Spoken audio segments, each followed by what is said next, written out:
వాడి దగ్గర స్టేట్మెంట్ తీసుకో. సరే అయ్యా. బాడీని చూపించు. అయ్యా వద్దయ్యా. ఏమయ్యా, ఏమైంది నీకు? ఊరికే నసుగుతున్నావు. తప్పుకో. అయ్యా తప్పుకోటు.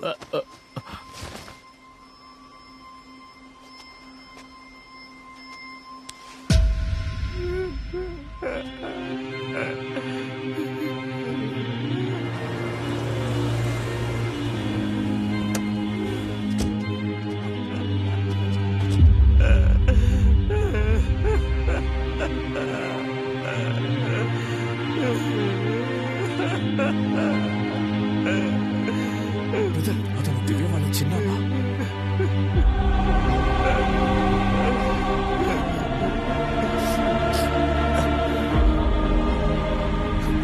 వాళ్ళెవరూ నాకు తెలియదు సార్. నన్ను ఇంటి దగ్గర డ్రాప్ చేసి వాళ్ళు వెళ్ళిపోయారు. ఆ అబ్బాయి బాడీని తీసుకెళ్ళిందే కారు. Red colour. వాళ్ళిద్దరూ వచ్చింది బ్లాక్ కలర్. వాళ్ళిద్దరిని చూస్తే ఐడెంటిఫై చేస్తావా?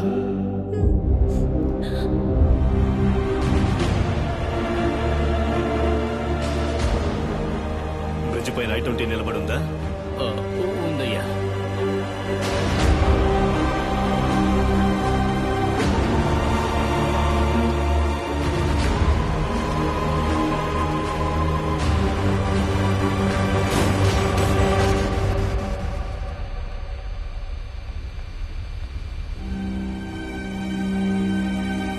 ఇది సూసైడ్ కాదు, హత్య అని ఎఫ్ఐఆర్ ఫైల్ చేయి. అయ్యా యాక్షన్ స్పాట్కి తీసుకెళ్లి సీసీటీవీ ఫుటేజ్ చెక్ చేయమనగా ఆ అమ్మాయి ఎక్కడ? స్టేట్మెంట్ రాపించుకొని ఉదయాన్నే రమ్మని ఇంటికి పంపించేశాం సార్. నా కొడుకుని చంపిన వాళ్ళని చూసిన ఒకే సాక్ష్యం ఆ అమ్మాయే. తన ఎంక్వైరీకి తీసుకొచ్చి స్టేషన్లో కూర్చోబెట్టండి. ఆ అమ్మాయి వాళ్ళని గుర్తుపట్టాలి. సరే అయ్యా. కొంచెం ఇలా రండి.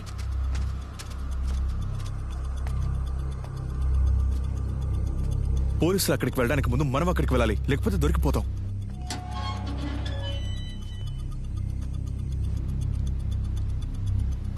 ఏం ఆలోచించకండి, ముందు మీరు వెళ్ళి బండి తిండి పోండి.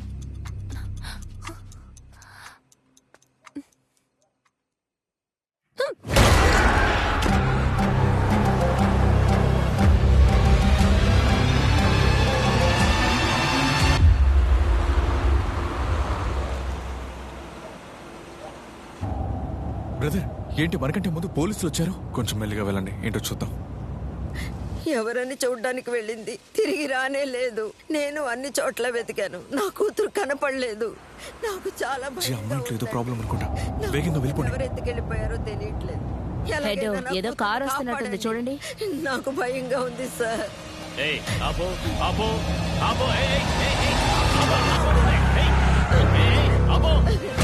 నెంబర్ నోట్ చేయండి. మేడం, ఏంటి మేడం ఆపకుండా పోయాడు?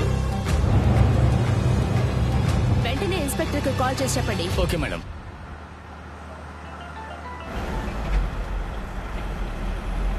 ఆ అమ్మాయిని స్టేషన్కి తీసుకొచ్చారా? అందుకే అయ్యా మీకు ఫోన్ చేశాను. అయ్యా మేము చూసేసరికి ఆ అమ్మాయి లేదయ్యా, కానీ ఎవడో ఒకడు కాలింగ్ బెల్ కొట్టాడు. ఆ అమ్మాయి వచ్చి తలుపు తీసిందయ్యా. ఆ తర్వాత ఆ అమ్మాయి కనపడలేదయ్యా. వాళ్ళ అమ్మని అడిగితే ఏమీ తెలీదు అంది. ఆ ఇంట్లో సీసీటీవీ లేదా? ఇక్కడ ఏ ఇంట్లో కూడా సీసీటీవీ లేదయ్యా. అనుమానాస్పదంగా నలుపు కారు ఒకటి ఆ వీధిలోకి వచ్చింది. బ్రదర్, పోలీసులు మనం చూసుంటారు కదా? ఖచ్చితంగా చూసుంటారు, కానీ ఖచ్చితంగా మొహం గుర్తుపట్టేంతగా చూసుండలేరు. కారులో ఇద్దరు ఉన్నారయ్యా. బండి వేగంగా వెళ్ళడం వల్ల మొహాలు కనిపించలేదు, కానీ కార్ నెంబర్ నోట్ చేశానయ్యా. సరే, నేను చెప్పినట్టు చేయండి. కానీ ఈ కార్ చూశారు, ఈ పాటికి నెంబర్ ట్రేస్ చేయడం మొదలు పెట్టుంటారు. ఆ కార్ నంబర్ ఆధారంగా బండి అడ్రస్ తీసుకుని GH వచ్చేయ్. సరే అయ్యా. వెంటనే రా. అలాగే అయ్యా. బ్రదర్, ఏంటి ఇంత సింపుల్ గా చెప్తున్నారు? మీరేగా అన్నారు వీళ్ళ అమ్మాయిని ఎత్తుకొస్తే ఏ సమస్య ఉండదు అని. ఇప్పుడు మీరే అంటున్నారు పోలీసు మన కార్ నెంబర్ని ఈజీగా ట్రేస్ చేస్తారని. అప్పుడు ఎందుకండి ఇక్కడికి తీసుకొచ్చారు? జీ, అనవసరంగా టెన్షన్ పడకండి. ఇక్కడికి ఆ అమ్మాయి కోసమే వచ్చాం. మిస్ అయిపోయింది, ఏ ప్రాబ్లం లేదు. ఒకవేళ ఆ అమ్మాయి నేరుగా వెళ్ళి మీ గర్ల్ ఫ్రెండ్ చిన్న దగ్గర మనమే అతని కొడుకుని యాక్సిడెంట్ చేసి చంపావని చెప్పినా కూడా తన దగ్గర ఎటువంటి ఎవిడెన్స్ లేదు. ఆ అమ్మాయిని తర్వాత వెతుకుదాం. ఇప్పటికీ కార్ మన దగ్గర ఉండడం రిస్క్. ఇప్పుడు ఈ కార్ తీసుకువెళ్ళి ఆ లేడీ ఇంట్లో వదిలేసామనుకో, నీ లైఫ్ లో నిన్న రాత్రి జరిగిన చిన్న ఇన్సిడెంట్ టోటల్ గా అరెస్ట్ చేసేయచ్చు. నువ్వు కారులో ఆవిడ ఇంటికి వెళ్ళలేదు, ఆవిడ్ని డ్రాప్ చేయలేదు.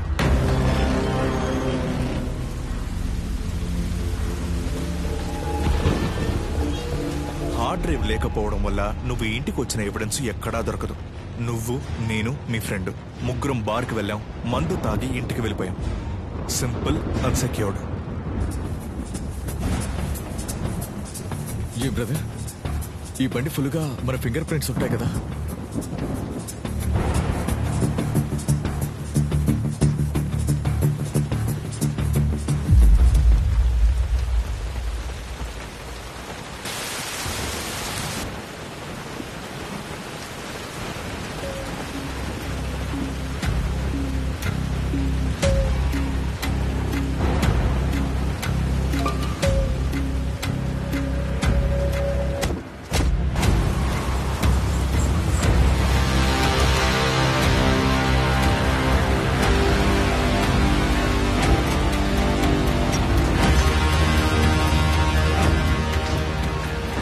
ఇవ్వండినయ్యా.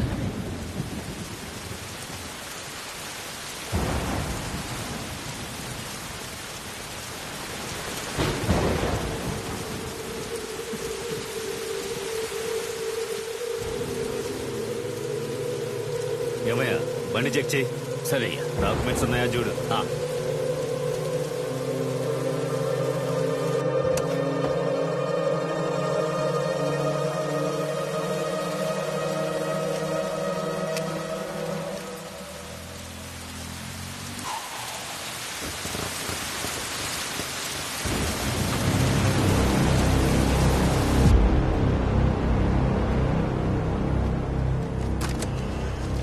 అయ్యా, కొంచెం కిందకి రండి.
జీ, డెడ్ బాడీ గురించి ఏ న్యూస్ రాలేదు. మన మీద ఎవరికి ఎటువంటి సందేహం లేదు. ఇకనైనా కంగారు పడకుండా ఉండండి.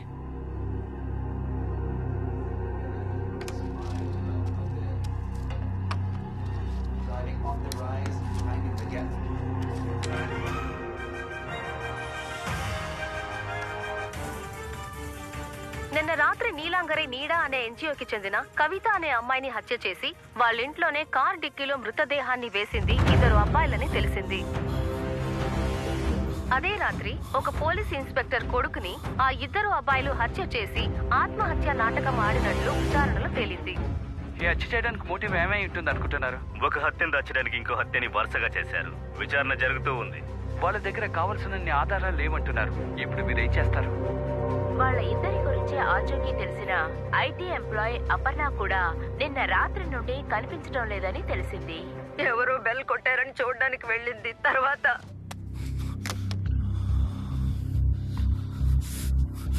ఏ సమస్య రాదు అన్నారు, ఇప్పుడు చూడండి. జీ, మర్డర్ చేసింది ఎవరో ఇద్దరని వాళ్ళకి తెలుసు. అది మనమేనని వాళ్ళకి తెలియదు.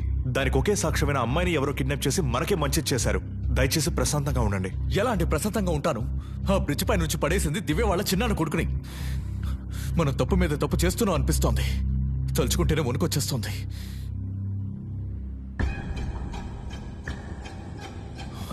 జీ, ఎక్కడికి వెళ్తున్నారు? అయ్యో, నేను ఎలా తట్టుకోగలను? నా బిడ్డలకు అన్యాయం జరిగిపోయింది. ఐ యామ్ మీరైనా చెప్పండి అయ్యా.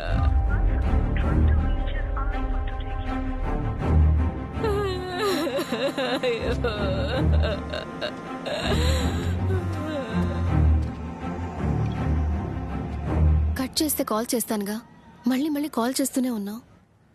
నేను ఒకసారి నేరుగా కలిసి మాట్లాడాలి. నేను మార్చరీలో ఉన్నాను. నా తమ్ముడిని ఎవరో చంపేశారు. బాడీ తీసుకోవడానికి వచ్చాం, తర్వాత మాట్లాడతాను. మీ తమ్ముడు గురించి మాట్లాడాలి.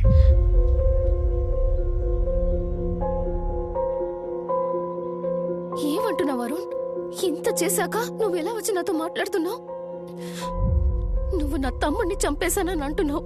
మా బాబాయ్ వాడి మీద ప్రాణం పెట్టుకున్నారు. ఆయనకున్న ఒకే ఒక కొడుకు. ఈ విషయం ఆయనకు తెలిసి ఆయన ఎలా రియాక్ట్ అవుతారో కూడా నాకు తెలియదు. మీ తమ్ముడిని నేను చంపలేదు దివ్య, సోము. అది కూడా ఒక యాక్సిడెంట్. అయితే ఆ ఎంజాయ్ లేడీని చంపింది ఎవరు? నువ్వా, నీ రూమ్మేటా? మేమిద్దరమీ కాదు. నువ్వు నమ్మకపోయినా కూడా ఇదే నిజం. అలానే పోలీస్ దగ్గరికి వెళ్ళి ఈ హత్యలు మేం చేయలేదు, ఇంకెవరో చేశారని చెప్తే ముందు మమ్మల్ని లోపలేస్తారు, తర్వాత మా లైఫే పోతుంది. న్యాయంగా చూస్తే మీ తమ్ముడు ఒక అమ్మాయిని కిడ్నాప్ చేసి రేప్ చేయడానికి ట్రై చేశాడు. ఇప్పుడు ఆ అమ్మాయి కూడా కనిపించట్లేదు, ఎక్కడికి వెళ్ళిందో తెలియట్లేదు. నేను ఇప్పుడు కూడా నీ దగ్గరికి వచ్చింది మీ తమ్ముని ఎవరు చంపలేదు, తను ఒక యాక్సిడెంట్ లో చనిపోయాడని చెప్పడానికి వచ్చాను. వస్తాను. అరుణ్, నేను నిన్ను నమ్ముతాను, నీ రూమ్మేట్ని నమ్మను. ఏం జరిగిందో మా బాబాయ్తో చెప్పు, నేను ఆయనతో మాట్లాడతాను. ఖచ్చితంగా హెల్ప్ చేస్తారు. ఈ సమస్యలోంచి ఎలాగైనా బయటకు వచ్చే. అతను మీ చిన్నాన్న విషయాన్ని పక్కన పెడితే అతను కూడా ఓ పోలీసే. మేము అతనితో నిజం చెప్పినా కూడా ఆయన మమ్మల్ని టార్గెట్ చేస్తాడు.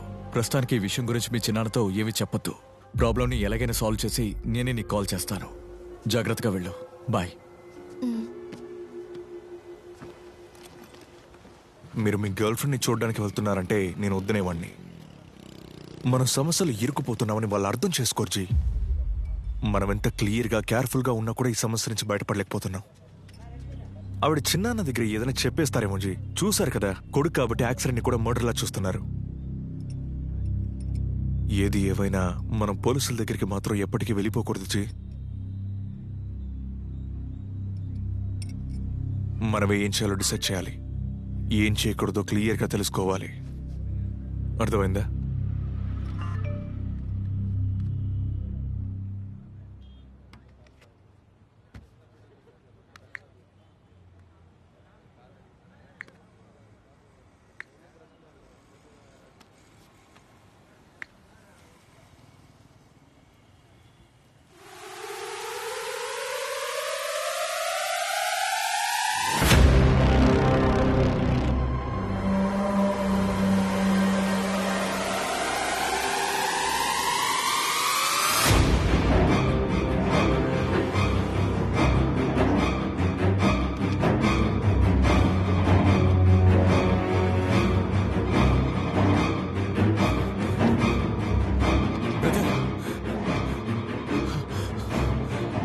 అసలు ఇక్కడ ఏం జరుగుతోంది?